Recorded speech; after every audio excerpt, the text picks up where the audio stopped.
¿Cómo están, amados hermanos? Seguimos con el estudio del libro de Apocalipsis. Vamos a ir inmediatamente con el capítulo número 11. Vamos con el versículo número 1 y el versículo número 2. Dice: entonces me fue dada una caña semejante a una vara de medir, y se me dijo: levántate y mide el templo de Dios, y el altar y los que adoran en él. Pero el patio que está afuera del templo déjalo aparte, y no lo midas, porque ha sido entregado a los gentiles, y ellos hollarán la ciudad santa 42 meses. Al ver esta instrucción, es cierto, a Juan, que se le dice a él que vaya y que tome medidas, ¿cierto?, en el templo. Nosotros vemos esto también en Ezequiel, cuando también se habla acerca de la medición. Ezequiel capítulo 40, versículo 3. Y ahora a Juan también se le da esta vara de medir para poder tomar la medida ahí en el templo de Dios, en el altar, y los que adoran también en él. Bueno, aquí los que adoran en el templo de Dios, ¿cómo van a ser medidos? Y ahí es donde, a través de esta misma palabra del Señor que nosotros predicamos, que nosotros escuchamos, cuando la palabra del Señor dice: el que tiene oído, oiga lo que el Espíritu dice a las iglesias. Lo que Dios nos ha hablado y nos ha entregado a través de su palabra, también nos va midiendo, también va reflejando cuánta adoración, cuán obedientes somos, porque la adoración significa obediencia. Y fíjese que también la palabra de Dios nos mide. Y aquí vemos que Juan tenía que medir el templo, tenía que medir el altar, y a los que adoran también dentro del templo. Y dice: pero el patio, déjalo aparte, porque esto iba a ser entregado a los gentiles. Refiriéndose, ¿cierto?, al templo, que estaba el patio, ¿cierto?, la entrada, el lugar santo y el lugar santísimo. Entonces claramente nosotros vemos que los sacerdotes, ellos tenían, entraban, y los demás personas no podían, salvo ahí en la entrada, en el patio que se les llama. Y en ese patio dice que va a ser entregado a los gentiles por 42 meses. Aquí claramente esto se refiere a lo que va a ser el anticristo, aquel hombre, ¿cierto?, en el cual la palabra nos refiere de la siguiente manera, y vamos a ir acá para que ustedes también lo puedan corroborar, a segunda de Tesalonicenses capítulo número 2, versículo número 3. Vamos a segunda de Tesalonicenses acá, y dice: nadie os engañe en ninguna manera, porque no vendrá sin que antes venga la apostasía. Pongan atención a esto: primero viene la apostasía, y se manifieste el hombre de pecado, el hijo de perdición. Claramente se refiere aquí al anticristo, el cual se opone y se levanta contra todo lo que se llama Dios y es objeto de culto, tanto que se sienta en el templo de Dios como Dios, haciéndose pasar por Dios. Entonces ahí nosotros vemos que en esas 42 meses, ahí el anticristo, entendamos bien esto, el anticristo va a ser una persona que va a tratar de seducir, de ganarse el favor de Israel, y en cierta manera lo va a lograr, porque le va a ofrecer muchas cosas que en un momento le va a cumplir tanto a Israel como al resto del mundo. Ahora, el anticristo claramente va a ser un aliado en algún momento con, como les decía, con Israel, pero va a llegar un momento en el cual la abominación desoladora, y que cuando el anticristo va y se sienta ahí dentro del templo que va a ser construido ahí en Jerusalén, nosotros vemos que todavía ese templo no está, pero en algún momento este templo va a ser construido. Ahora usted me dirá: pero ¿cómo va a ser construido? Si en el lugar físico, geográfico, ahí están lo que son la mezquita, está todo esto de los musulmanes, del Islam. Pero fíjense que el anticristo va a lograr que se construya ahí.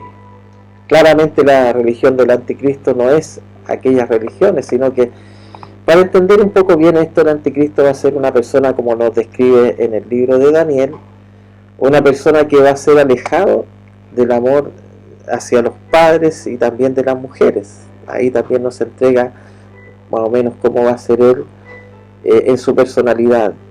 Y en eso mismo también él va a ser una persona que va a decir, bueno, todas las religiones sirven, todos los pensamientos religiosos, y va a tratar de llevar a todo eso, no a una verdad, sino que a un engaño hacia toda la humanidad. Entonces en medio de todo eso es que él va a lograr una paz, va a lograr una seguridad, pero claramente no viene de parte de Dios, sino que es algo con engaño.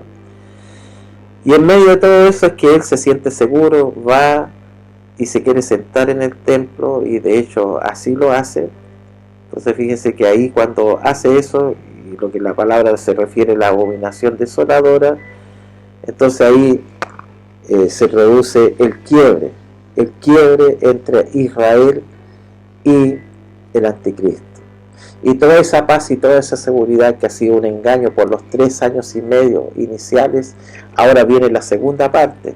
Recuerden ustedes que son 7 años, y en estos 3 posteriores años y medio, donde se refiere a los 42 meses, entonces ahí viene toda la ira del anticristo, toda la parte de lo que va a ser la persecución, y en parte Dios lo permite también porque son juicios de Dios que ha establecido.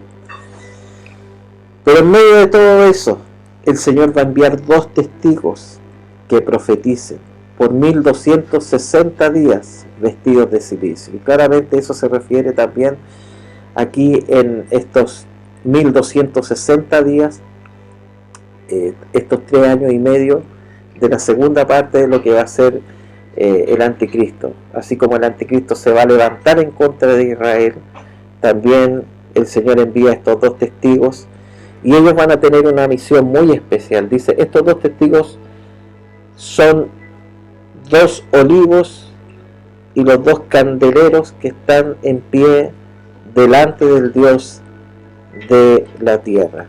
Cuando se habla acerca de olivos, significa aceite, significa unción, y candeleros significa luz, significa alumbrar, ¿sí? Entonces estos testigos van a tener una unción para alumbrar en medio de toda esa penumbra, en medio de toda aquella apostasía, de todo lo que está haciendo el anticristo aquí en esta tierra. Y dice que ellos vienen entonces enviados por el Señor a esta tierra, estos 2 testigos. Si alguno quisiera dañarlos, versículo 5, va a salir fuego de la boca de ellos y devorará a sus enemigos. O sea, van a intentar dañarlos, pero va a salir fuego de su boca, y si alguno quiere hacerles daños, debe morir él de la misma manera. O sea, claramente van a ser protegidos por el Señor. Versículo 6. Estos tienen poder para cerrar el cielo a fin de que no llueva en los días de su profecía, y tiene poder sobre las aguas para convertirlas en sangre, y para herir la tierra con toda plaga cuantas veces quieran. Este versículo número 6 aquí nos está entregando una señal de quienes podrían ser estos 2 testigos. Hay muchas personas que al estudiar el Apocalipsis han dado nombres y han hecho alguna hipótesis de quienes podrían ser estos 2 testigos. Bueno, aquí no lo voy a hacer yo, sino que a través de la palabra del Señor vamos a poder deducir, pero no establecer una verdad absoluta, porque claramente aquí no salen los nombres, pero sí yo creo que podemos pensar quiénes podrían ser. Y nosotros nos vamos al Antiguo Testamento y vemos a un profeta llamado Elías. Y Elías, él en una ocasión, él también, así como detuvo la lluvia, también oró para que la lluvia viniera. Entonces él tenía el poder sobre esta parte, ¿cierto?, para hacer llover y para que dejara de llover, y que él tenía poder para herir la tierra con toda plaga, y también el agua, convertirla en sangre. Nos remontamos ahí a lo que fue Israel en Egipto, cuando estaban con Moisés para ser libertados. Recuerden ustedes que Moisés vinieron plaga tras plaga, y una de esas plagas fue que el agua se convirtió en sangre, y eso lo hizo Moisés. Entonces, estas mismas personas como Elías y Moisés, recuerdan ustedes en el monte de la transfiguración, cuando el Señor Jesucristo estaba ahí y llevó a Pedro, llevó a Juan y llevó a Jacobo, y los llevó para que mostrarse delante de ellos en su gloria y en su plenitud. Y ahí nosotros vemos que estaba a un lado del Señor Elías, y al otro lado estaba Moisés, que Elías, cierto, significa los profetas, y Moisés significa la ley. La ley y los profetas estaban ahí con el Señor. Entonces, claramente a través de estas señales nosotros podemos intuir que podría ser Elías y podría ser Moisés. También en el libro de Malaquías también se nos habla acerca de Moisés y también de Elías. Bueno, lo vamos a dejar hasta ahí para los estudiosos, los que indaguen, ¿cierto? Pueden ir sacando más también versículos, y claramente esto se va a ir aclarando quiénes podrían ser estos dos testigos, aunque no los menciona acá, pero podemos intuir con respecto a eso. Pero veamos cuál va a ser la misión de ellos, ¿cierto? Esa misión va a ser que ellos van a estar vestidos de cilicio, y la vestimenta de cilicio de ellos significa, en lo cual ellos, el cilicio significa arrepentimiento, significa quebrantamiento. O sea, en medio de todo lo que está pasando, Dios también va a tener un mensaje de arrepentimiento, de que la gente se vuelva a Él, de que Dios siempre quiere que el ser humano, que las personas puedan reconocerle y puedan volverse a Él. Sigamos leyendo acá. Bueno, versículo 7 dice: y cuando haya acabado su testimonio, o sea, después que ellos hayan cumplido esta misión, recordemos, vámonos al versículo anterior, el versículo 3, cuando dice que ellos vienen para profetizar por 1260 días vestidos de cilicio. O sea, se está hablando de los 3 años y medio del anticristo, la segunda parte, ¿cierto? La parte en la cual él saca toda su ira, entonces ellos van a estar profetizando. Pero cuando cumplan la misión, dice que la bestia que sube del abismo hará guerra contra ellos. O sea, hay esa bestia que va a subir del abismo y va a hacer guerra contra ellos, y los vencerá y los matará. Cuando leemos aquí este versículo 7, pareciera como algo, una triste final para una historia que comenzó a escribirse. Pero nosotros entendemos lo que nos entrega la palabra del Señor es la esperanza de la muerte, que aunque una persona, y volvemos a lo que fue el libro de Génesis, cuando Abel fue muerto por Caín, pero Abel está situado en Hebreos capítulo número 11 como uno de los héroes de la fe, porque la muerte no terminará con tu destino. Nuestro destino es eterno. La muerte, cierto, nos llevará a lo que dice la palabra del Señor, a descansar, a dormir. Por eso que dice: no quiero que ignoréis acerca de los que duermen, porque claramente un día serán despertados, unos para ascender con el Señor y otros para confusión. Pero el Señor nos entrega esto de lo que es la muerte y lo que significa para estos dos testigos que hayan sido matados cruelmente, no como un final determinante, sino que como una pausa. Y esto lo vamos a ver, y bueno, lo invito para que sigamos leyendo acá. Entonces dice que esta bestia los matará, los vencerá. Versículo 8: y sus cadáveres estarán en la plaza de la gran ciudad, que en sentido espiritual se llama Sodoma y Egipto. Aquí la gran ciudad de Jerusalén, ¿cierto? Pero en el sentido espiritual, porque recordemos que en ese tiempo va a estar el anticristo, va a estar toda esta apostasía, pero ya en lo máximo de su esplendor. Entonces claramente va a ser similar a Sodoma y Egipto. Sodoma, nosotros sabemos que fue parte del juicio de Dios, y en Sodoma claramente nosotros sabemos lo que también acontecía con respecto a que las personas dejaron su uso natural, y muchos hombres se echaban con hombres, mujeres con mujeres, y bueno, ellos legitimaban todo eso, y todo eso subió ante Dios, y el Señor trajo todo ese juicio. Y es lo que está pasando también en nuestros días. De hecho, hay muchas personas que cuando escuchan esto, a veces a los cristianos, nos tratan de que somos personas que discriminamos, que no tenemos amor, y todo lo contrario. Dios ama al pecador, pero aborrece el pecado.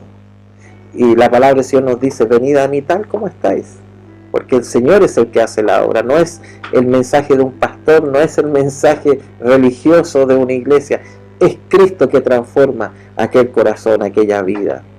Entonces, pero aquí nosotros vemos en esta parte que estas personas no quisieron convertirse, no quisieron ir a Cristo, y por eso que el sentido espiritual, ¿cierto?, de aquella ciudad es Sodoma y Egipto. Egipto significa aquellos que son subyugados, esa servidumbre que había en Egipto con el pueblo de Dios, y que Moisés se levantó como libertador para sacarle de aquella servidumbre.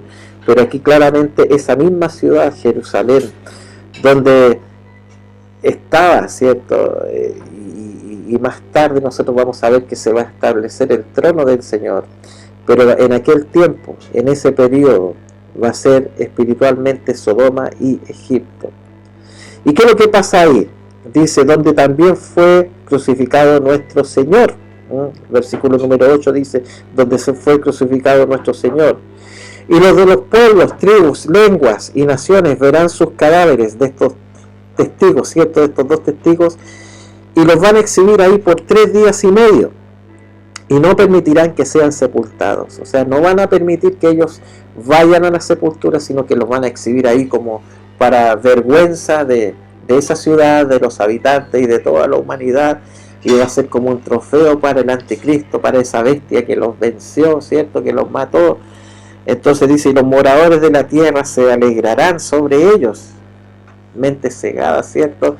Dice: y se alegrarán y se enviarán regalos unos a otros, porque estos dos profetas habían atormentado a los moradores de la tierra.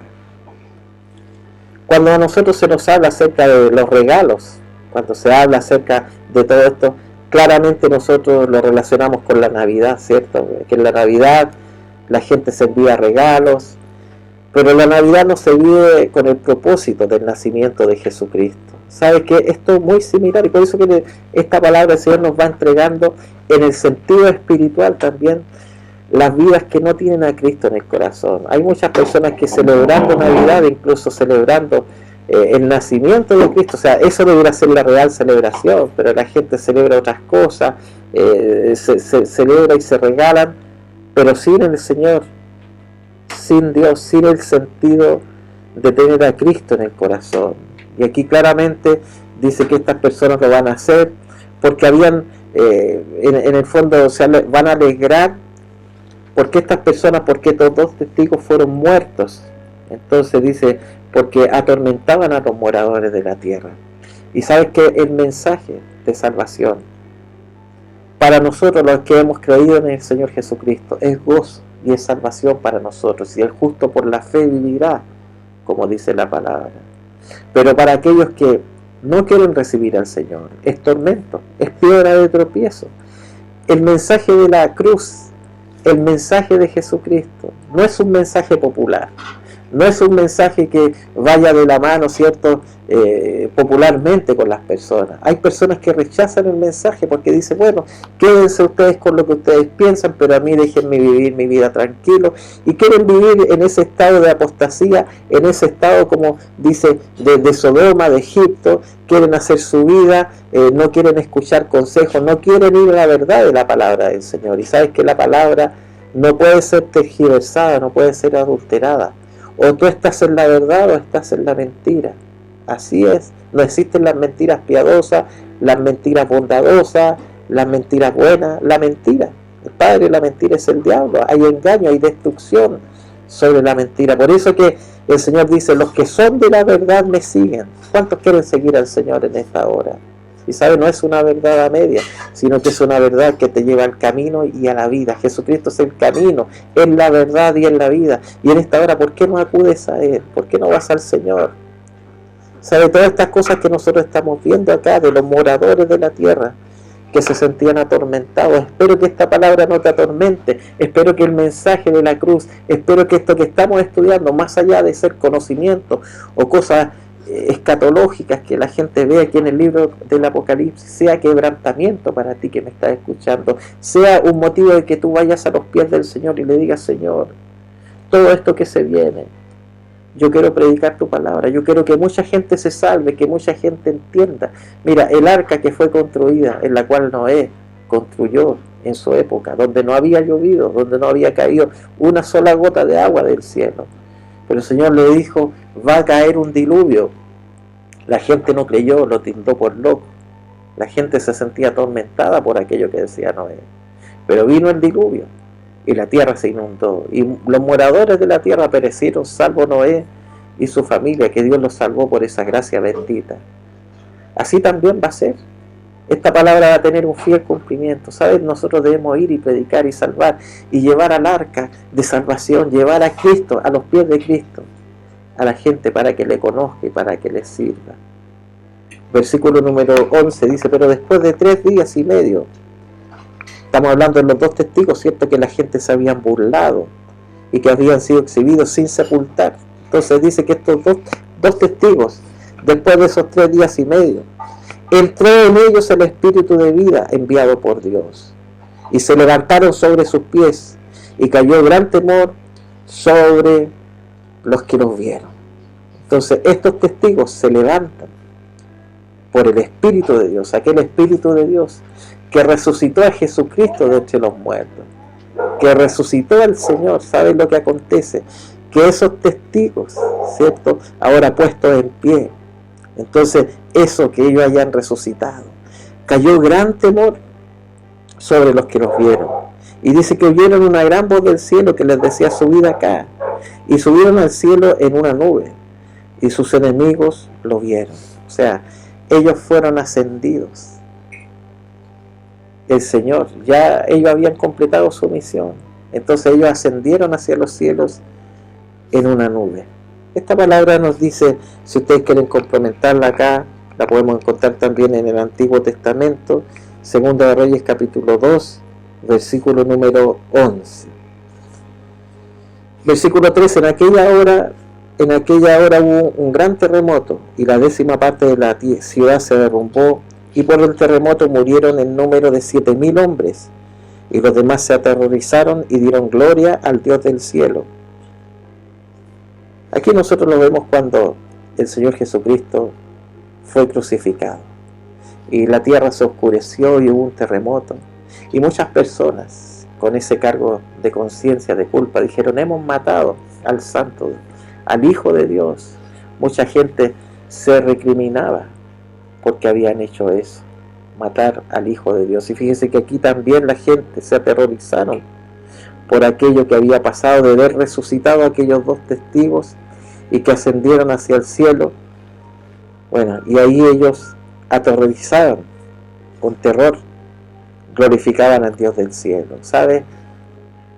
Esta es la oportunidad, no que para que con terror tú glorifiques a Dios, sino que con gratitud, con gozo, con contentamiento. No esperes vivir momentos de terror para glorificar a Dios. No esperes momentos en los cuales tú vas a ser una persona que pase por múltiples situaciones y problemas para glorificar a Dios. Es tiempo ahora de glorificar a Dios, de bendecirle. Versículo 14 dice: y el segundo ay pasó, y aquí el tercer ay viene pronto. Bueno, versículo número 15. El tercer ay entonces dice que el 7º ángel toca la trompeta. Y aquí viene lo que es el toque de esta 7ª trompeta a este 7º ángel. Ya habíamos visto las 6 trompetas anteriores, ¿cierto? Y ahora viene esta 7ª trompeta y dice: y hubo grandes voces en el cielo que decían: los reinos del mundo han venido a ser de nuestro Señor y de su Cristo, y Él reinará por los siglos de los siglos. Aquí nosotros vemos que empieza a establecerse aquí en la tierra el reino del Señor, ese trono del cielo, ¿cierto? Que nosotros vemos en los primeros capítulos de Apocalipsis, cuando está sentado el Señor, y ahí de su mano hay un libro en su mano derecha, y quien va a recoger ese libro, quien es digno de tomarlo y de desatar sus sellos, y todo lo que acontece, lo que vendrá, es el Cordero de Dios, es el Señor Jesucristo. Y ese mismo trono se replica aquí en esta tierra, pero ahora sentado el Señor Jesucristo, ya no con esa corona de espinas, ya no el Señor, ¿cierto?, humillado por los hombres, sino que ahora el Señor viene para reinar por 1000 años, y viene con sus santos, viene con sus hijos que hemos creído en Él. Gloria a Dios, con los que han partido en Cristo, con los que van a resucitar, y nosotros también, que seremos llevados por el Señor, arrebatados hacia los cielos, regresaremos con Él. Entonces dice acá la palabra, el versículo 17, dice: te damos gracias, Señor. Aquí los 24 ancianos, dice que estaban sentados delante de Dios en sus tronos, se postraron sobre su rostro y adoraron al Señor, diciendo: te damos gracias, Señor, Dios Todopoderoso, el que eres, el que era y el que ha de venir, porque has tomado tu gran poder y has reinado. Y se airaron las naciones, y tu ira ha venido, y el tiempo de juzgar a los muertos y de dar el galardón a tus siervos, a los profetas. O sea, y el Señor tendrá galardón para todos aquellos que han vivido para predicar su palabra, a los santos, a los que temen tu nombre, a los pequeños, a los grandes. El Señor trae ese galardón. Bueno, y ahí empezamos a ver nosotros el versículo 19: y el templo de Dios fue abierto en el cielo, y el arca de su pacto se veía en el templo, y hubo relámpagos, voces, truenos, y un terremoto grande y granizo. Ese templo, ¿cierto?, de Dios, que fue abierto en el cielo, ahora ese templo también, bueno, en este templo ahora se va a sentar el Señor Jesucristo para reinar, para establecer su voluntad. Esa voluntad que nosotros pedimos al Señor que reine en nuestro corazón, que reine en nuestras vidas. Esa voluntad que está, ¿cierto?, en el corazón de cada uno, cuando dice: buscar primeramente el reino de Dios y su justicia, y todo será añadido. Nosotros vemos que ahora va a tener un cumplimiento en una forma global, en una forma universal, terrenal, sobre esta tierra. ¿No te parece maravilloso, mi hermano, todo esto que se viene?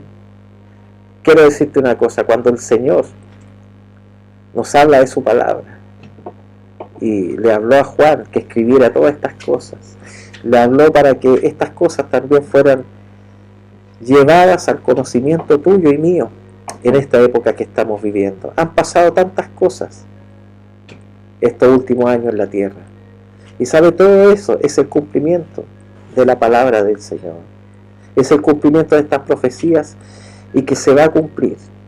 Yo te animo en esta hora. El propósito de este estudio es poder llevarte a preparar tu vida, y que puedas tener pasión por las almas, que puedas predicarle a toda criatura, a ser discípulos, como dice, ir por todo el mundo y predicar el Evangelio en todo lugar donde tú vayas, en las ferias libres, en tu trabajo, en el supermercado, a tus amigos, a tu compañero de trabajo, a tu familia.